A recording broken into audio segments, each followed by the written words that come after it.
I just came for dinner, but they made sure to remind me I was the broke one. They laughed, whispered, and looked at me like I didn't belong. Then Dad's eyes landed on my watch, and his smile disappeared. They had no idea I wasn't the same girl they used to mock. Let's see what really happened next.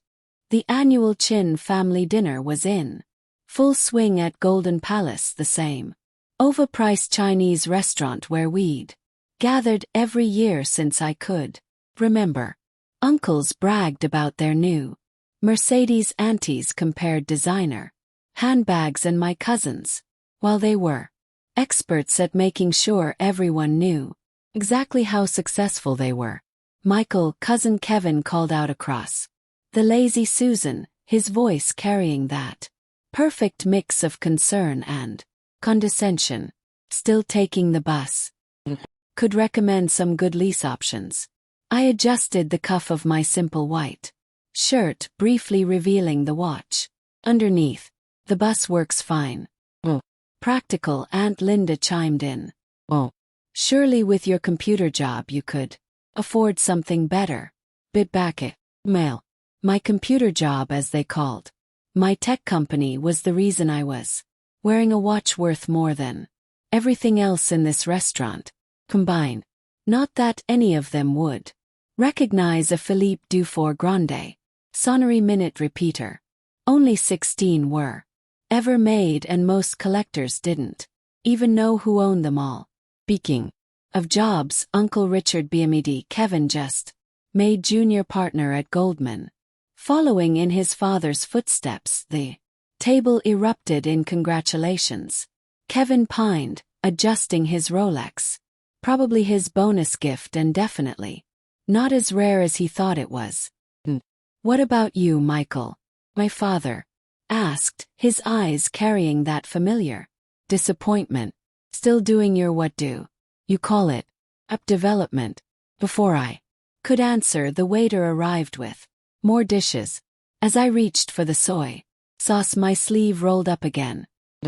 Time. Dad's eyes caught the movement and the watch.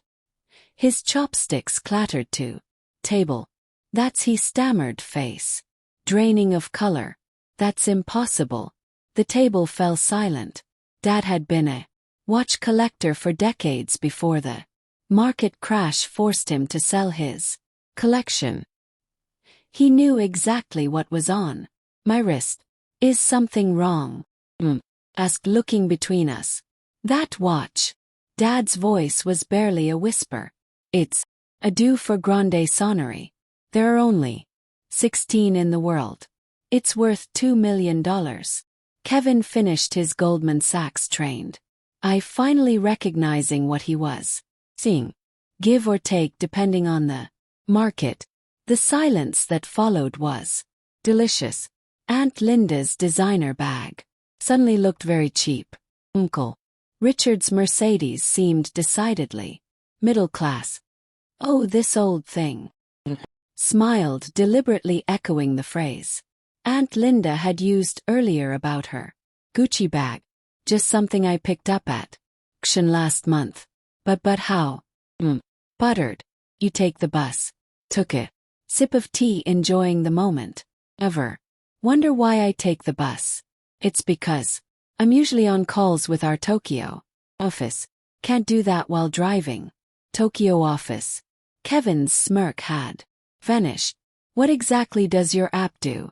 I pulled out my phone, not the latest iPhone, which had made them snicker earlier, and pulled up our company's latest valuation report. We develop AI-driven financial trading algorithms, I said, sliding the phone toward Kevin. Actually, we probably power some of the systems you use at Goldman. His eyes widened as he read. Uncle Richard leaned over his shoulder, then made a choking sound. 10 billion, he wheezed. 11.2. After last month's funding round, I corrected. Though valuations can be so volatile, can't they, Kevin? The fancy watch on his wrist suddenly looked very mull. Dad was still staring at my his expression a mix of recognition and regret. He'd been the One who taught me about watches, about their history and craftsmanship. Before he'd lost everything and decided that traditional banking was the only safe career path. The auction, he said, quietly. Christie's last month. He nodded. Anonymous buyer. I knew you'd recognize it eventually. It was your father's dream piece, Mom said softly. Before I. No, I replied. Why do you think I bought it? The rest of dinner was awkwardly quiet, punctuated only by the occasional clink of chopsticks and muted requests to pass dishes.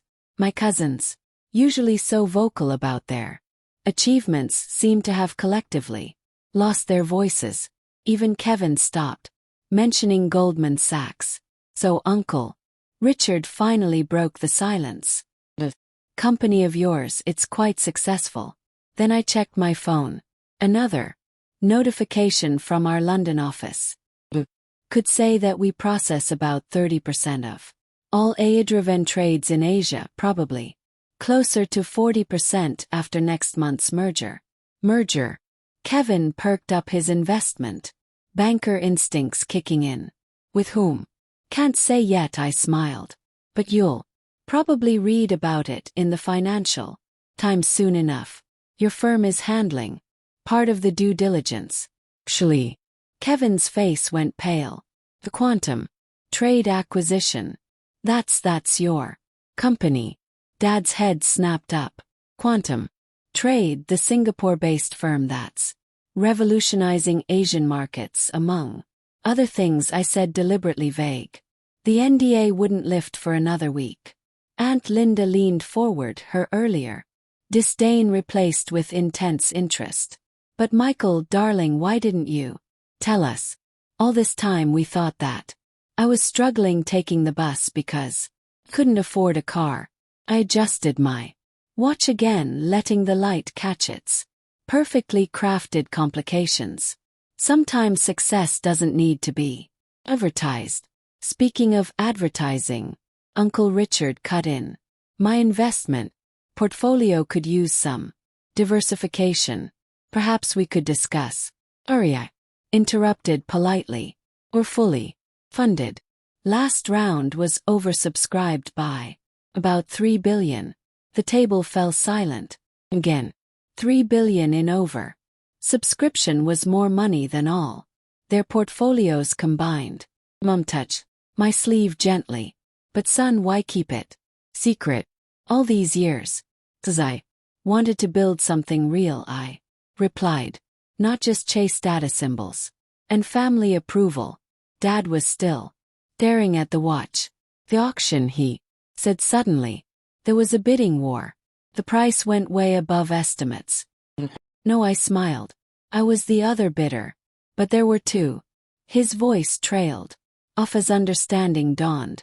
You drove up the price deliberately. Had to make sure no one else got it. Shrugged. Was your dream watch, Dad. Wasn't going to let it slip away. Kevin, trying to salvage some dignity, cleared his throat. Well, at Goldman we always say. Actually, I cut him off, checking my phone again. Your trading desk just switched to our new algorithm platform. The memo should go out Monday. He deflated completely, his junior partner status suddenly seeming far less impressive. Aunt Linda, ever the social navigator, tried a different approach. Michael, you must come to our country club next weekend. There's someone I'd love you to meet. Can't, I said, flying to Singapore on my jet. Board meeting. Your jet? Uncle Richard's voice was faint. Just a small one, I replied modestly, though I usually take the bus to the airport. Better for the environment, you know. After dinner, Dad followed me outside while the others were still gathering their designer coats and luxury car keys. The night air was crisp, and I could see his breath as he struggled to find words. That watch, he finally managed. It was the one in my study, the picture I kept on my desk. For 20 years, I nodded. Right up until The crash forced you to sell your collection. He winced at the memory. 2008 had hit our family hard, transforming him from a respected collector into someone who pushed his children towards safe careers in banking and finance. Is that why you bought it? He asked quietly. To prove something. Pulled back my sleeve, letting him really see the timepiece. The moon phase. Complication caught the streetlight. Its perfect craftsmanship, a testament to dreams that transcend mere wealth. Bought it because every time I visited your study as a kid, you tell me about this watch, about how only 16 people in the world would ever own it, about how it represented the peak of human craftsmanship. His eyes misted slightly. I remember when I started my company, I kept a picture of it too. Not to remind me about money or status, but about precision, about building something perfect, something rare. Just then, Kevin and Uncle Richard burst out of the restaurant, both talking rapidly into their phones, probably calling their brokers to research my company. Linda was not so subtly showing Mom pictures of her friend's daughter on her phone. Here, I said, starting to unbuckle the watch. It was always meant to be yours. Dad stepped back, shaking his head. Can't. Too much. Actually, I smiled. I bought two at the auction. This one's yours. Mine's in Singapore.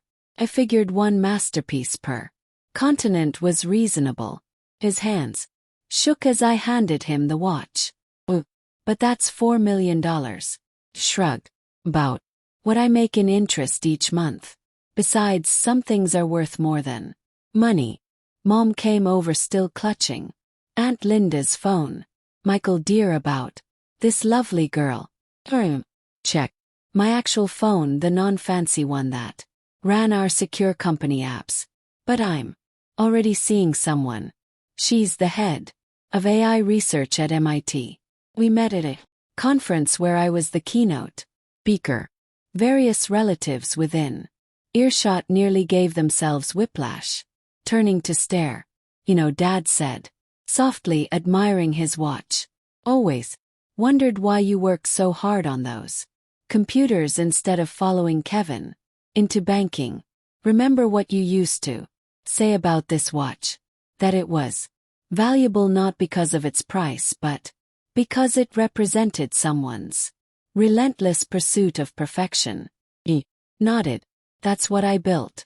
Said, not just another trading company, but something precise, something rare, something that changes the way the whole industry works. My phone buzzed again. Singapore Exchange was opening soon. Noticed and smiled. You should go, he. Markets wait for no one. Actually, I pulled out 2 tickets. Don't you and Mom come to Singapore next week? See what your son actually built. First class, of course. On your jet. Maskly. No, I grinned. On the bus. Just kidding. Yes, on my jet. We said our goodbyes. I heard Kevin explaining to Uncle Richard why making junior partner at Goldman wasn't really that important in the grand scheme of things. Aunt Linda was suddenly very interested in tech stocks, and my other cousins were frantically Googling my company.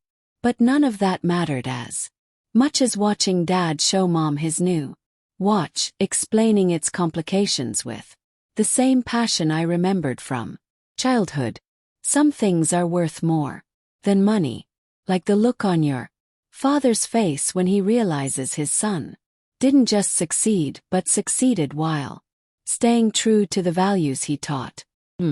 I took the bus home that night as usual, but this time I spent the ride looking at pictures of Dad's old watch collection, planning how to slowly rebuild it, one masterpiece at a time. Sometimes the best revenge isn't showing off your wealth, it's using it to restore what really matters. Sometimes, just sometimes, taking the bus doesn't mean you're broke. Means you're too busy building an empire to Worry about what other people think of.